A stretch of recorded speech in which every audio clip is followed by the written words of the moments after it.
fellow collectors, and welcome to Long's Toys. Today we are taking a look at Voyager class Predacon Inferno from the Transformers Legacy line from Hasbro.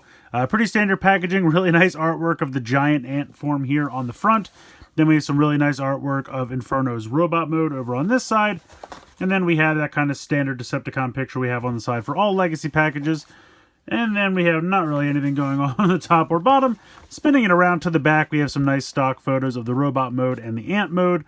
This guy looks fantastic. I'm really excited for it, so I'm going to go ahead, get him out of the box, and we're going to take a closer look. Here is Inferno out of the packaging. He looks pretty great. They did a really nice job with this guy. I think this is easily the best Inferno figure we've ever gotten from Hasbro. I'm pretty excited about it. So here's the robot mode. Looks pretty cool. Now, you do have a lot of these ant legs hanging out, and the directions actually tell you to bring these down and kind of hang them down here. And you can certainly do that if you like. You can kind of bring these back and just kind of have them hang down. But I just think they look kind of cooler flipping them up. I kind of like the look of them up like this, so that's just kind of how I like to pose it, but you do have a couple of options there. The head sculpt is phenomenal. Let me just move this up a little bit. They did such a good job with that head sculpt. The paint is absolutely fantastic. Really nice metallic blue there. He does have some light piping up here. And better yet, the mouth can actually open. So he can scream like a nut like he always did on the show. I think that's absolutely fantastic. Such a nice attention to detail and something that I feel like is really important to this character. So that's very cool. Head can move from side to side. Just kind of have to move it around a little bit to make sure it clears. It can look down ever so slightly, look up a little bit. Can't really tilt side to side all that much, maybe the tiniest little bit. But absolutely love the fact that he can open his mouth. And all those teeth are painted. Now the inside of the mouth is the translucent plastic for the light piping. But that just looks really, really cool. You have a swivel here at the shoulder, as well as a hinge kind of here in the second part of the shoulder. You have a bicep swivel. You have a double jointed elbow because of the transformation. And then you have this ant leg down here. So this can spin independently, but then the wrist can also spin as well. So you kind of have two wrist swivels there. And it's just kind of all about just mitigating the ant legs. I think they look kind of cool like this. But again, if you feel these look better hanging down out of the way, you can absolutely do that. You have a waist swivel here. You have really nice range of motion here in the hips. And you can move these up if you like. So if you kind of like this, having these antenna up so that it doesn't impede the waist at all, you can do that. If you kind of like them down like that, again, you have some options with the insect bits, which I think is kind of cool. But otherwise, you can kick really far forward. You can kick really far backwards. You can kick out to the side. Great range of motion in the hips there. You have a nice thigh swivel right there. You have kind of a double jointed knee because of the way it transforms. So you can kind of take advantage of that. But for the most part on the main knee joint, you have 90 degrees there. You have the ankle tilt, of course. And then you have these really nice heels, which really come in handy because he definitely has a bit of weight back here. But we'll get to that in a minute. So you can kind of like tilt these a little bit, which is nice because I feel like they help mitigate the weight and you can still get some cool poses and everything. But this is his classic butt propeller that he used very famously on the show. It does spin, which is really cool because it did that on the show a lot as well. And they painted the interior here all this really nice metallic blue, which just looks really, really sharp. I like that quite a bit. Now he does come with an accessory. He's got this giant cannon here, which does plug in. Like so. So just like in the show, he's got the kind of thruster here, and then this spun around as kind of a propeller so that he could fly. Now, obviously, one piece is much smaller than the other three, and that's just kind of because of the nature of how it transforms. It had to be that way. But when I first saw pictures, I didn't even know this panel existed. I thought it was just going to be these three, and I was kind of bummed about it. But they actually did find a way to give us that fourth panel. Again, he kind of always had it in like a classic X pattern, which looks a little off. But it's still really cool that they were able to pull this off. And the fact that it can spin, I think, is a big deal. Plus, it keeps the thruster not moving, just like in the show. So that's really cool. They did a really great job there. You can also bring this around and have him hold it as a weapon. So we can peg this right into his fist. No problem. I kind of wish he also came with that smaller gun that he used as a flamethrower on the show, just because I felt like that was really iconic, and he did use that a lot as well. I didn't really need that to plug in anywhere, just if he could have held it in his hand. There's nowhere to store this in ant mode. We'll get to that a little bit later on. So I don't really need weapon storage, but if they would have just included the little flamethrower gun, maybe some third party or someone with a 3D printer can make a couple of those, just because I think that was such a cool, iconic weapon that he had. A flame effect would be really, really awesome as well. But yeah, for the most part, he's pretty great. I really love what they did with him.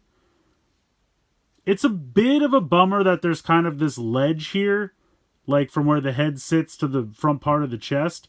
It's not really a problem if you kind of tilt it and you look at it like this, then you don't see it at all.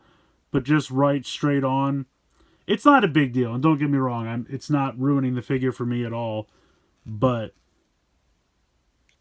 it's just a little unsettling. Unsettling's too strong a word. It just looks a little off, I should say.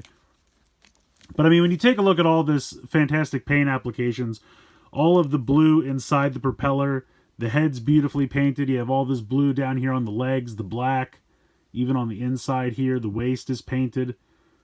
The forearms and everything here. Or not really the forearms, the biceps.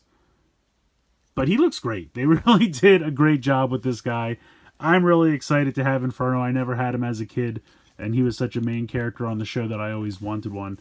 So this is really, really cool. This looks absolutely fantastic. I think they did a fantastic job with him. So transformation is more complicated than you would think, but not ridiculously complicated. We're going to start here by unhooking the head. And one thing I did want to point out, if you try to hook the head back in... Oh, okay, now it's going to do it perfectly fine. I was going to say I kind of had difficulty hooking the head back in, but what I found is if you kind of just turn the waist around a little bit so that, you know, this is a little bit more clear, you can really click it on very easily and then swivel it back in. So if you're having trouble attaching the head back, or the head/chest in robot mode, just use that trick, because then it's really, really simple to do. But anyway, we're going to unhook this. So pop this up. This is going to open up like this, and we're going to flip out the front pincers or mandibles, whatever you call these, for the ant, which is very cool. We're going to swivel this around, and then we're going to close it over top of the robot head. So the robot head is going to come to like probably around there as we start to close this up, bring this up, and then just make sure that's all lined up, and the ant head will close over top of the robot head. Then you can position your pincers and your antenna however you'd like. And we'll come back to that again later.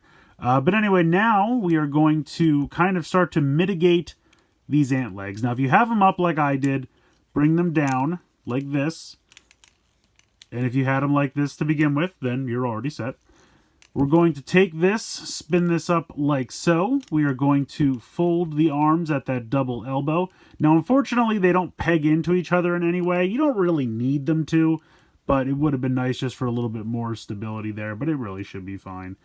We're going to do the same thing. Oh, and I forgot to mention, because it does blend in a little bit, but he does have a Predacon symbol there on the one shoulder, so I think that's pretty cool. It's really nicely done.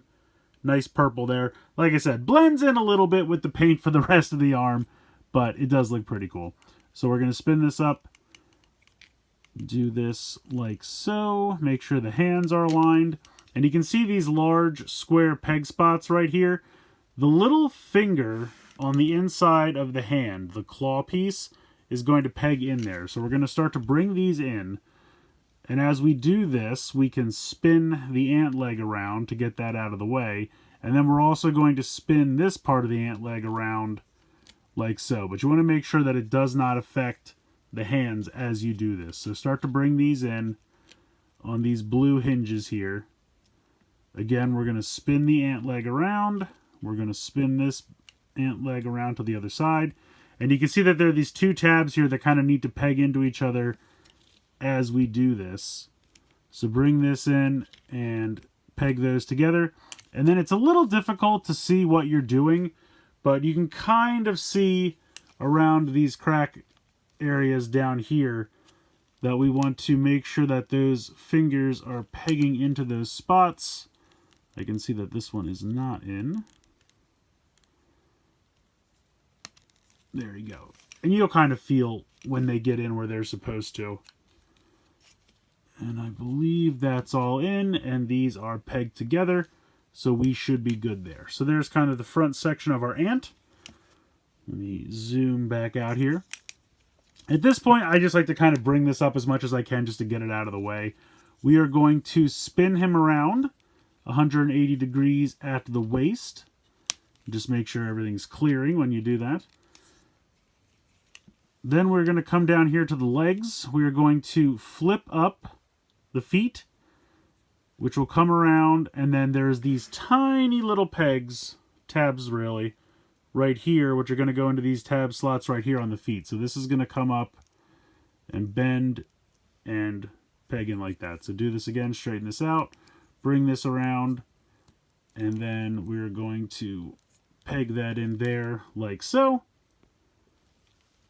Then we need to use those weird knee joints I talked about earlier and kind of bring this all up like this. So bring these up like so, and then there's these one little peg here which is going to peg the two legs together. So you're looking at something like that. Then you're going to bring this in all the way like this, and then bring the legs back out. So you're kind of collapsing the waist section closer to the body, and then bringing the legs back out like that. Now we're going to come to this propeller section. We're going to spin this piece around 180, and that kind of tucks in there like that. Then we're going to line this up so we can bring this down. The two like black sections that were kind of like the shins in the robot mode are going to kind of tuck underneath here. So you want to make sure that that all works. Now we have these two little pegs here on the side of the legs, which are going to peg into these little spots here on the inside. So we're going to bring this in, and it can be a little difficult to line up, but just keep at it. You'll get it. Sometimes you have to just kind of shift things around a little bit. For some reason, mine doesn't always want to pop the waist up as high as it's supposed to, so sometimes I have to do that to adjust it. But let me get this on here. Come on. I must not have everything lined up. Let me bring this up. Yeah, I don't have the legs. All right, hold on.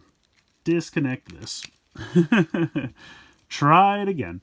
I must not have everything all the way up like it's supposed to. Make sure I peg the legs back together. And then this will come in. Maybe I have to bring this down more. There it is. I didn't have this as down as I need to. Okay. Now that pegs in there, and this pegs in here. There we go. There we go. Yeah, something's not quite lining up. You just have to shift some things around a little bit. And then you can see that there are these two little tabs right here, which are going to peg in here and here. There's a little spot right there and there. So bring this down, and that will all clip in together. And that forms the big bulbous back area of your ant. And then it's kind of just about positioning the legs a little bit. So this can swivel a little bit. This can go up and down a little bit. And you want to bring that down to about there. So just kind of configure all of that.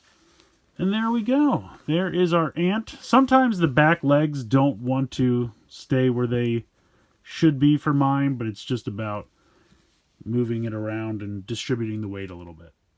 So here is Inferno in beast mode. He looks phenomenal. Honestly, they did such a great job with this. There's not even really that much robot kibble. Even when you look underneath, yeah, you can see the elbows and you can see a little bit of the legs. But they did it in such a way that it really doesn't like look out of place. The ant head is so perfect. The translucent blue eyes is such a nice touch. You can actually articulate the front pincers or mandibles, which I think is such a really nice touch. You can move the antenna around, so if you want them up a little bit or if you want to have them all the way forward, you have some options there. You can move the legs around a little bit. I mean, they're kind of meant to be in this pose for stability, but you can move them around a little bit. So this can move around as a swivel right there. And then this has a swivel up here where you can go a little bit of side to side. And then these can go in and out like that. again, they're kind of meant to be like this so he can stand, but you do have some movement there. And then he's got the giant bulb back here. But even just all of the kind of paint and texture that they've put into this ant body is really, really nice. I mean, you can see the texture there to make it look like the actual, like, I don't know what term I want to use, but it looks like it could be an ant. Like, obviously I don't think this is a real ant, but what I'm saying is ants' bodies have weird texture like that, and they've added that all in, and it looks good. It really does look nice. Now, the only drawback I can really see from this mode is that there isn't anywhere to store the weapon. It's not really that big of a deal to me personally, but you have this little peg hole on the top, and they kind of just want you to peg this in up here, which I just think looks absolutely ridiculous, so I don't bother to do it. The way the legs are here, it almost makes it seem like they want you to slide this in back here somehow, because it's almost kind of perfectly set, but the directions don't have anything like that, and also there's really no way that it stays. But it almost looks like they were thinking about something like that and then maybe just abandoned it. I'm not sure.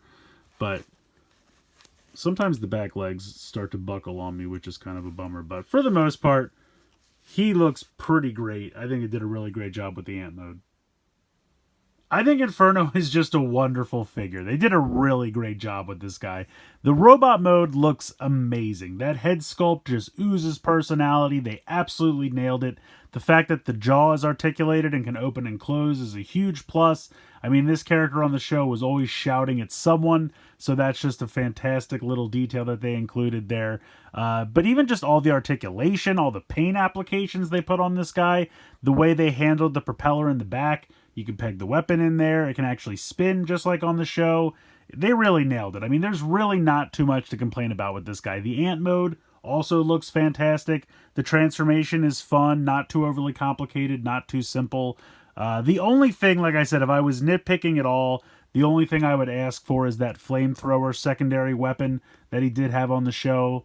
That's the only thing I could think of that's really missing. I still really like this accessory here, and it totally is needed to plug into the back because that is the cannon / propulsion device that he had when he flew. And the fact that they got that to spin, I think really, really is awesome. But that flamethrower, I feel like that was really kind of an important accessory for him as well. Again, not a complaint. Doesn't take away from the figure in any way. But if I had to think of something that was missing, I kind of wish they had thrown one of those in as well. But he's really great. I think he's one of the best we've gotten so far in Legacy, and I'm really happy to finally add an Inferno to my collection. I was thinking about it, and I think he is the first update to this character we've ever gotten since the original, and I'm wondering if they were just waiting until the technology caught up because they nailed it. And whatever they were waiting for, they got it. And this guy's pretty fantastic. Let me know what you guys think in the comments below. Please like, share, and subscribe. Hope you guys enjoyed the video. And as always, thanks so much for watching.